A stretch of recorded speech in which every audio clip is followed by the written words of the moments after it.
Welcome to this new lesson of the course Self-Publishing with GenBookAI. Write and publish your book with AI.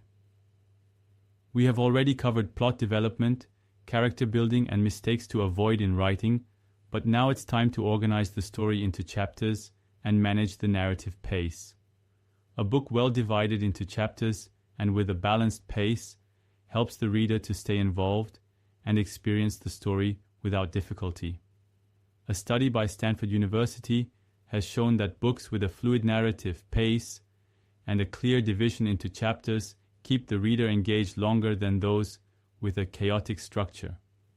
In this lesson, you will learn how to divide the story into effective chapters, how to maintain a compelling and balanced narrative pace, techniques to avoid a pace that is too slow or too fast, practical tools to structure the book and optimize reading. By the end of the lesson, you will be able to organize your book in a clear and dynamic way, ensuring a more engaging and professional reading experience. Why is chaptering important? Chapters are not just sections of text, but fundamental narrative tools to create tension, give breadth to the story, and engage the reader.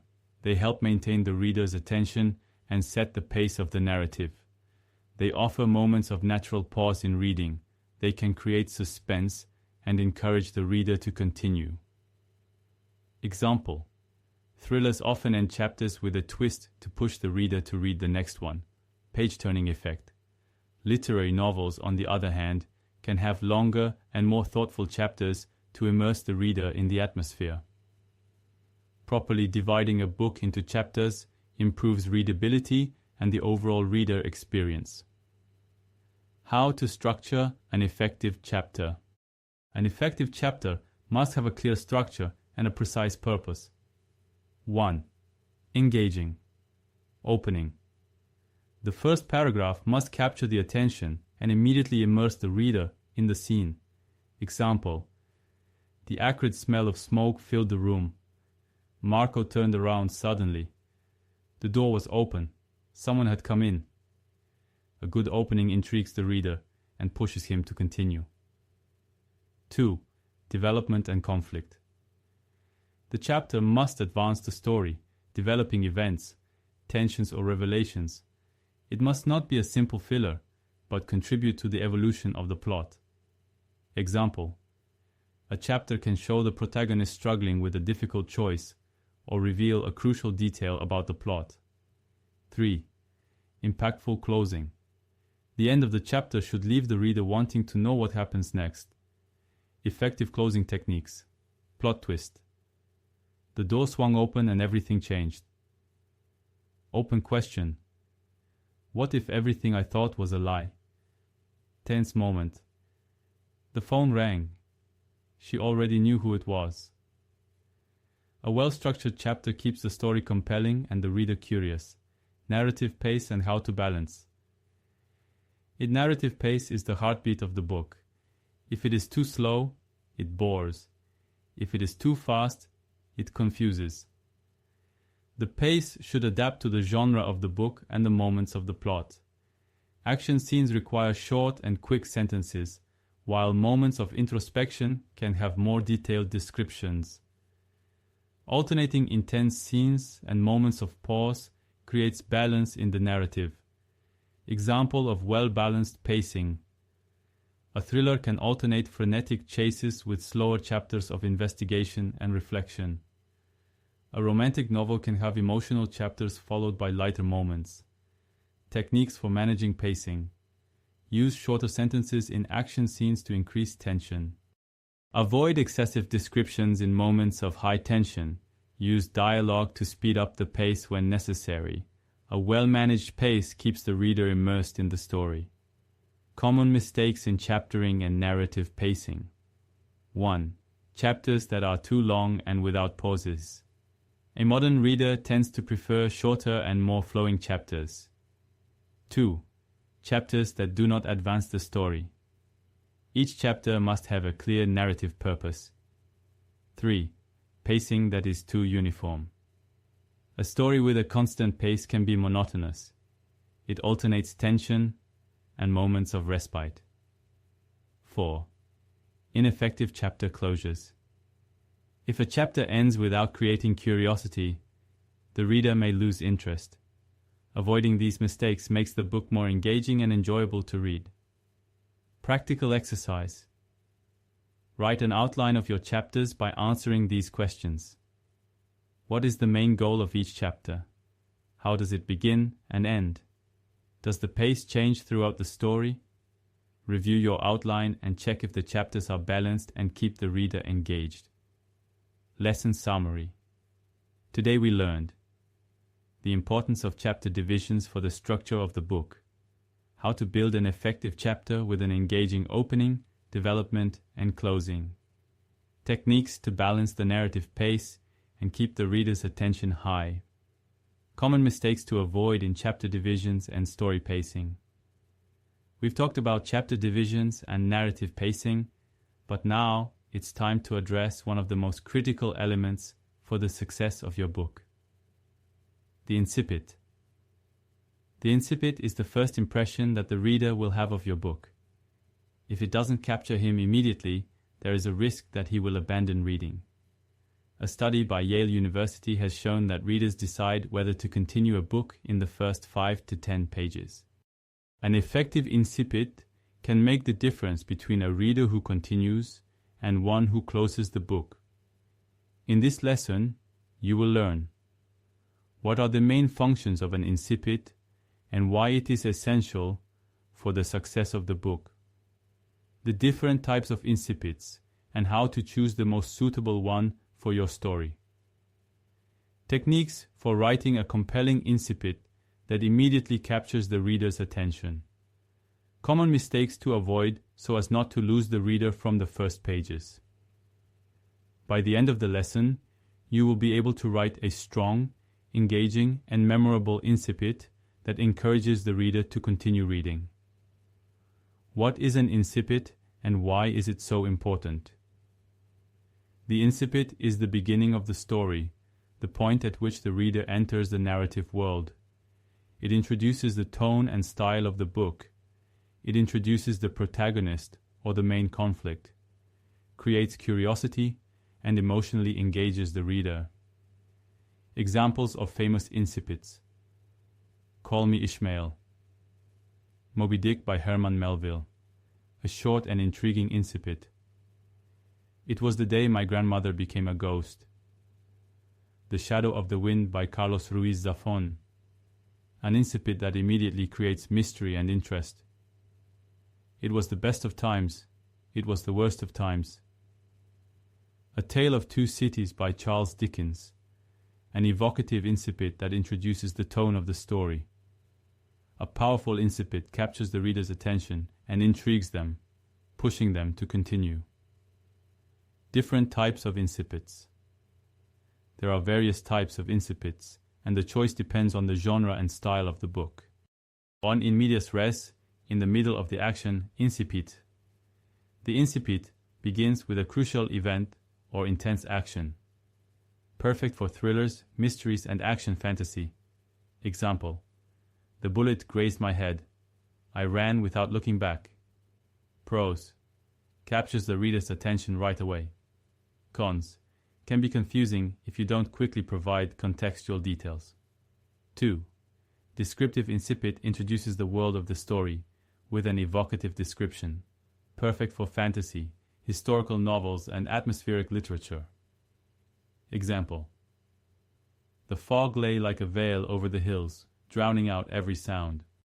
Pros: immerses the reader in the setting. Cons: if too long, it can slow down the beginning of the story. 3. Psychological or introspective incipit introduces the thoughts and emotions of the protagonist. Perfect for dramatic and psychological novels. Example: every morning I wake up with the same question: what if everything had been different? Pros: creates an immediate bond with the protagonist. Cons: if too thoughtful, it could be slow. 4. Classic narrative incipit. Gradually introduces the context and characters. Perfect for coming-of-age novels and slow-paced stories. Example: In the small town of Derry, everything seemed to be going normally. But there was something in the air, something wrong. Pros. It builds the world of the story solidly. Cons. It risks being unattractive if not well written. Techniques for writing and engaging incipit. 1. Create a question in the reader. A good incipit must arouse curiosity. Who is the protagonist? What is happening? Why is it important? 2. Use sensory and impactful language. Vivid descriptions and sensory details help capture attention. 3. Avoid excessive explanation. The reader doesn't need to know everything right away. Leave room for discovery. 4. Experiment with sentence pacing and length short. Punchy sentences work well for a dynamic opening. Common mistakes to avoid in the opening. 1. Starting with a dream or vision. Without context, often confuses the reader and makes the opening less impactful. 2. Too long descriptions. An incipit must immediately capture, not bore with superfluous details. 3. Banal or generic introductions.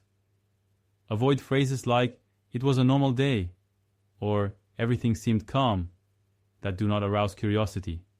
4. Introducing too many characters at once.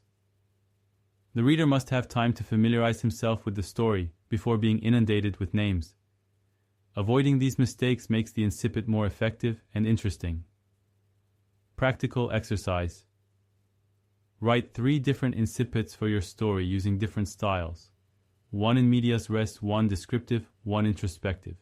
Compare them and choose the most effective one for your book.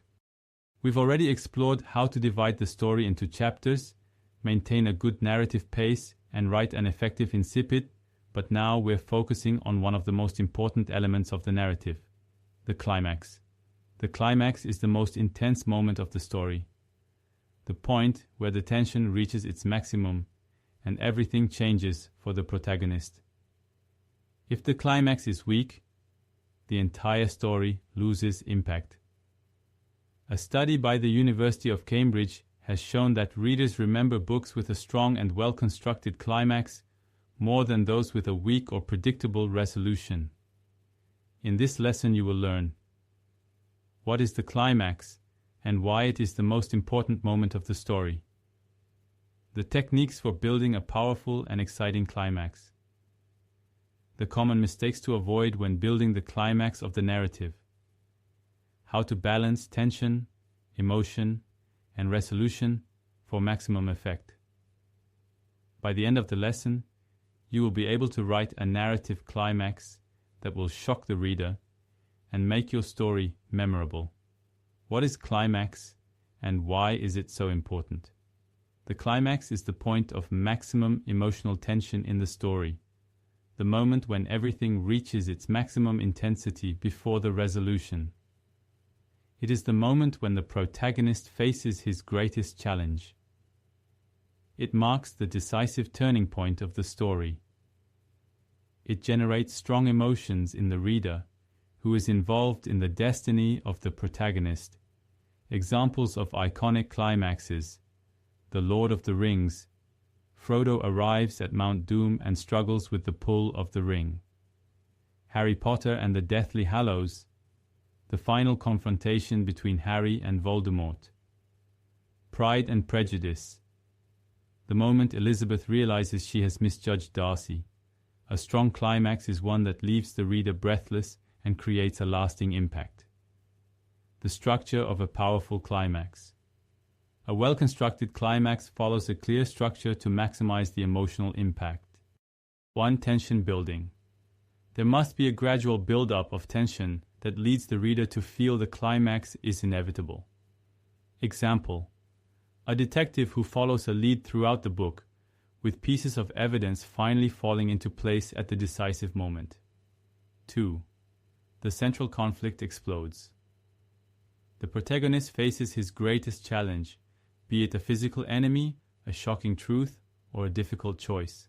Example: a protagonist who must choose between revenge and forgiveness at the crucial moment of the story. 3.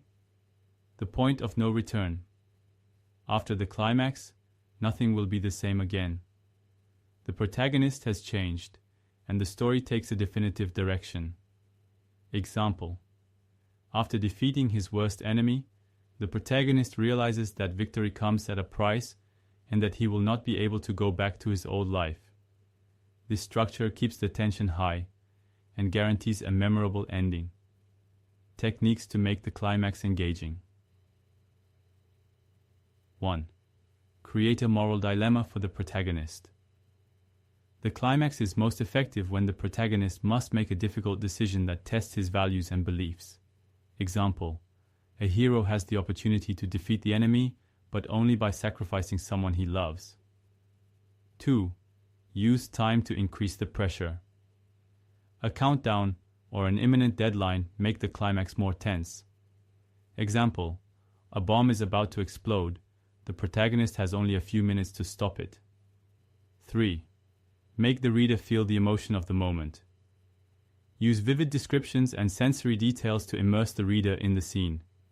Example: his heart pounded in his chest as he walked forward.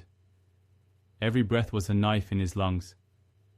Then, the truth hit him like a punch in the stomach. These techniques increase the emotional impact of the climax. Common climax mistakes to avoid. 1. A climax that is too weak or predictable. If the climax is too obvious or easily resolved, the reader will be disappointed. 2. No change in the protagonist. The climax must mark a turning point. If the protagonist does not change, the story loses meaning. 3. Too much explanation. Before or after the climax. The climax must be intense and direct. Avoid long explanations that break the tension. 4. No important consequences. An effective climax changes something irreversibly. If after the climax everything goes back to the way it was before, the impact is reduced. Avoiding these mistakes makes the climax more powerful and memorable. Practical exercise. Write the climax scene of your story by answering these questions. What is the biggest challenge the protagonist faces?